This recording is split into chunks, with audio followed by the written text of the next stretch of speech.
Good morning, everyone. I feel honored to present our work.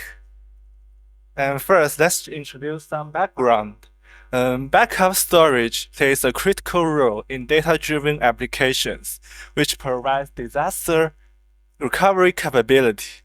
However, the explosive data volume nowadays poses a great challenge to storage technologies, and we need ways to reduce the storage cost. Luckily, redundancy reigns in data, and deduplication gets on the stage as a highly effective technology for redundant data elimination.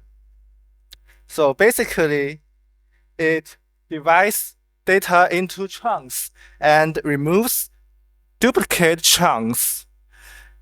And then we store pointers to the chunks of each backup in the recipes to indicate reference.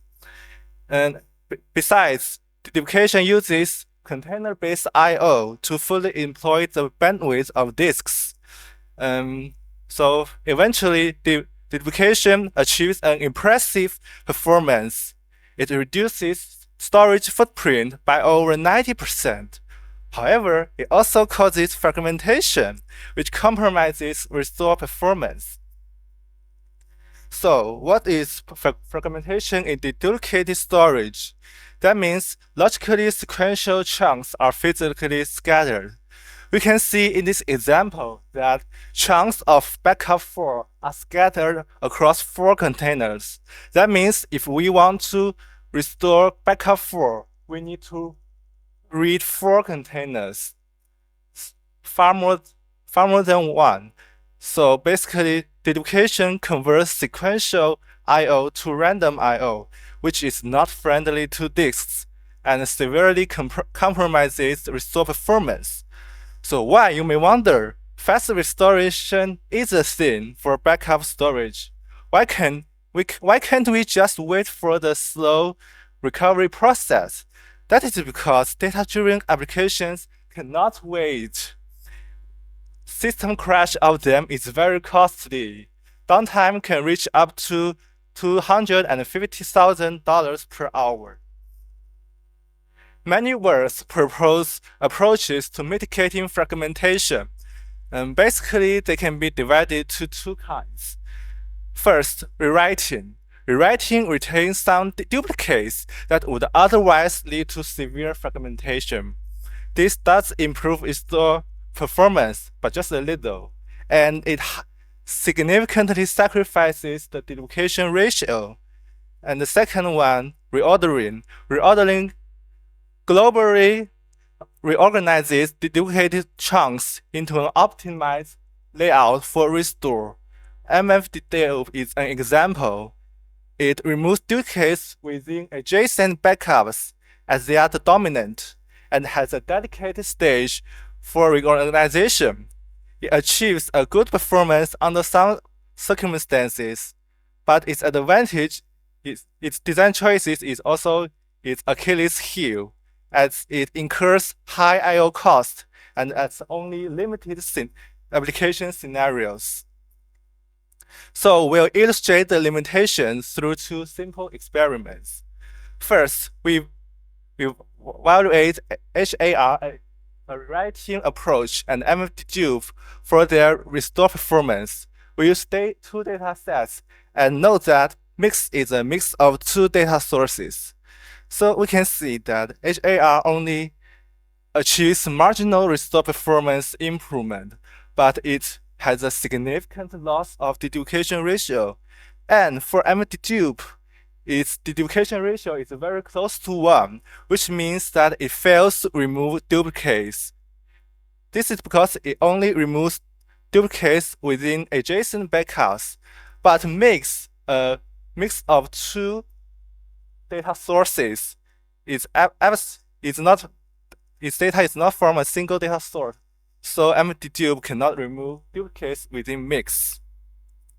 Then we evaluate the MFDupe's migration cost.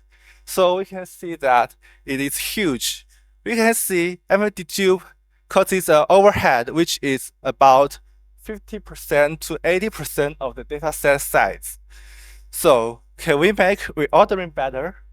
Can we design a reordering-based approach with lower migration cost and apply to more scenarios? So maybe we can piggyback garbage collection. It can reduce the overhead of migration. Garbage collection is an essential process in deduplication, which reclaims storage space. It is very frequent in backup storage and incurs high I/O costs. We find that garbage collection is very similar to reordering. Both aggregate scattered data through a migration process. So maybe we can let them collaborate, and this can hide the migration costs of reordering within GC, reducing the overall I/O overhead. So there are still challenges for this design. First, how can we achieve global defragmentation? Because aggregating chunks according to the sequence of one backup image is likely to cause dispersion of chunks in another. For example, in this picture, if we use data layout 1, it is good for backup 1, but it's bad for backup 4. So what if we use data layout 2?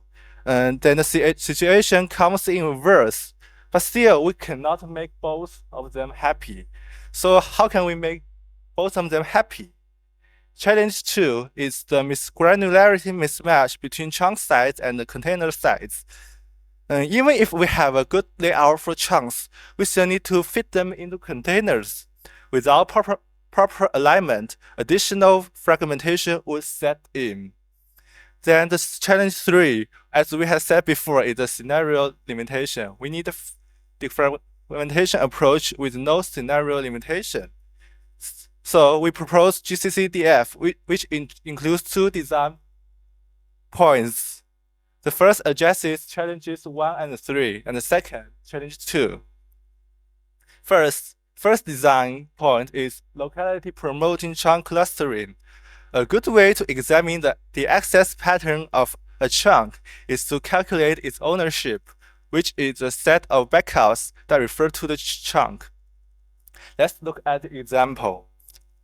So, chunks 1, 5, 7 are referenced by all 3 backups, and 2, 4, 8 referenced by alpha and beta, and 3, 6, 9 only by alpha. So we find that layout 2, which group chunks according to ownership, is very good, as restoring any backup of these 3 incurs no read amplification. In contrast, data layout 1, which only appends data chunks, it introduces read application for backup beta and gamma. So we think we can group chunks according to their ownerships. This also addresses the scenario limitation found in MFDedupe. As we see, the ownership is clearly not limited to adjacent backups. Then we have container adaptable cluster packing. It addresses mismatch between cluster size and container size. So there are 3 clusters and 3 possible container layouts for them. Each one looks so competitive. Which one will stand out? A knockout game is unveiling. In the first container, we have cluster A and B.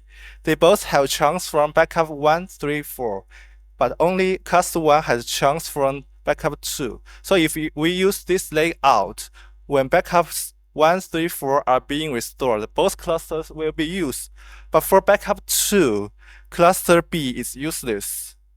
So similarly, for cluster 2, backup 3 is when restoring cluster 3, cluster C is useless. And so we can define similarity of the clusters. For A and B, similarity is 75%. And for container 3, it is 50%. So we think that clusters with higher similarity should be grouped together, so they will be read together. Clearly, container 3 has smaller similarity, So unfortunately, it is eliminated. Then what if similarity of several layouts are the same? Then perhaps we can prefer clusters with the longest matching ownership suffix. That means we prefer the cluster with more common references by late backups. So why we like late backups? One, they are more fragmented. Late backups tend to be more fragmented as there are more containers to accommodate their chunks. Second, late backups live longer, as in backup storage, early backups are cleaned regularly. So optimizations for late backups live longer. So clearly the first backup has 2 base matching. The container 2 only 1. So container 2 is eliminated and container 1 is the champion. Then I'll introduce the architectural overview of GCCDF. The execution of GCDF is embedded into garbage collection. After mark stage of GC, we have preprocessor and analyzer for locality promoting chunk clustering, and planner for container adaptable cluster packing. Finally, the planner generates a reordering sequence which dictates the migration order of chunks. So the 3 stage of GC migrates the chunks according to the reordered sequence. First, let's introduce the preprocessor. It calculates involved backups and loads involved chunks into a cache. So first, after we know what containers need to be garbage collected, we divide them into segments, and the remaining processes are executed in the unit of segments. Segmentation sacrifices the accuracy of ownership-based clustering a little, but it is a good compromise as it bounces the memory footage from GC cache. So we can see later we need to load all valid chunks of a segment into the GC cache to avoid repeated reads. If we did not segment, the GC cache would be too large for the memory to accommodate. The segment size has an impact on the final performance. We'll discuss it in evaluation. Then the analyzer, which is responsible for the execution of locality promoting chunk clustering, will check all backups for reference to classify chunks. We find that a binary decision tree comes in handy as a representation of the clustering process. So we start by a single category, which contains all chunks from GC cache. First, we check if it is referenced by backup gamma. Then we divide the cluster into 2 according to the reference by backup gamma, and then we repeat this process until all backups are checked. For better efficiency, we also apply some optimizations. First, we use a Bloom filter for faster reference checking. Then a reverse order of backup checking. This is for container adaptable cluster packing. Then third, we set a threshold for cluster splitting. So the number of clusters grows exponentially with the number of backups. We need to bound it. To bound it, we set a threshold for cluster splitting. If the cluster is smaller than the threshold, it will no longer be splitted in further rounds. Then the fourth optimization is we build a linked list for leaf nodes for faster traversal. Finally, the planner is for container adaptable cluster packing. So we simply traverse leaf nodes as a final migration order. We will check it against the principles of container adaptable cluster packing. Similarity first principle. This is implied by the similarity of 2 adjacent leaves. As we can see, For example, cluster 1 and cluster 2, they only have one bit in the ownership different, that is by backup alpha. This is similar for 4 and clusters 3 and 4, 5 and 6, 7 and 8. So we can see that this approach is basically good approach against similarity first principle. Then late backup first principle. As we have said before, we check the backups using the reverse order of backups. So clearly, we prefer late backups first. Finally, we comes to the evaluation part. We use 4 data sets, and we use HDD for backup space and SSD for user space. When we write a backup, we write it from user to backup, and when we restore backup, we read it from backup space from user. And every time the number of backed up versions exceeds 100, we delete 20 early backup versions and garbage collect them immediately. First, let's see the actual deduplication ratio and restore speed. We can see that rewriting approaches only achieves marginal restore improvement, but with significant loss of deduplication ratio. Then MF-dedupe, it hardly removes any duplicate chunks. That is because the snapshots of the 4 datasets come from different data sources. And then GCCDF achieves 2.1 to 3.1 times speed compared to naive without loss of duplication ratio. This means that our locality promoting chunk clustering is effective without scenario limitations and does not trade duplication ratio for restore performance. Then let's examine the migration cost.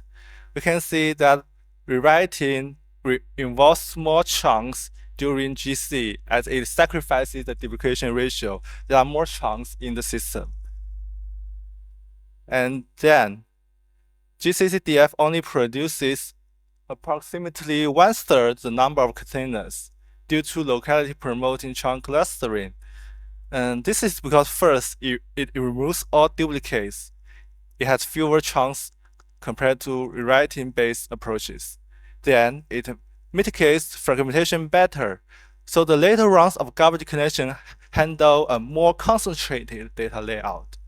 The containers are fewer. Yeah. So we can see that GCDF does reduce migration costs. Finally, let's study the impact of segment size and container adaptable cluster packing. So we can see that a larger segment size introduces better fragmentation reduction, and it also causes shorter GC duration and lower migration costs. So if we use a larger segment size, we have better performance. However, recall that the data chunks of a segment are all cached in memory. So if the segmentation size is too large, the memory will be unable to accommodate all chunks. Then we can see that if we use random packing, the read application is bigger, indicating that there is more fragmentation. So that means our container adaptable cluster packing is effective and improves the restore performance. So let's conclude. The problem is that there is fragmentation in deduplicated storage, and the existing defragmentation approaches cause loss of deduplication ratio, high I/O overhead, or are limited to only a few circumstances. So we propose our solution, that is to piggyback garbage collection for defragmentation, as it has less I/O costs, and the ownership-based locality promoting chunk clustering of it is a universal defragmentation approach, and it is not limited to a single data source, and is also compatible with all backups. Then the container adapter cluster packing is for container alignment for further read application reduction. Evaluation results shows it has better restore speed without loss of duplication ratio and not limited to several circumstances, and it also has lower migration costs during GC. That is all for our work. Thank you.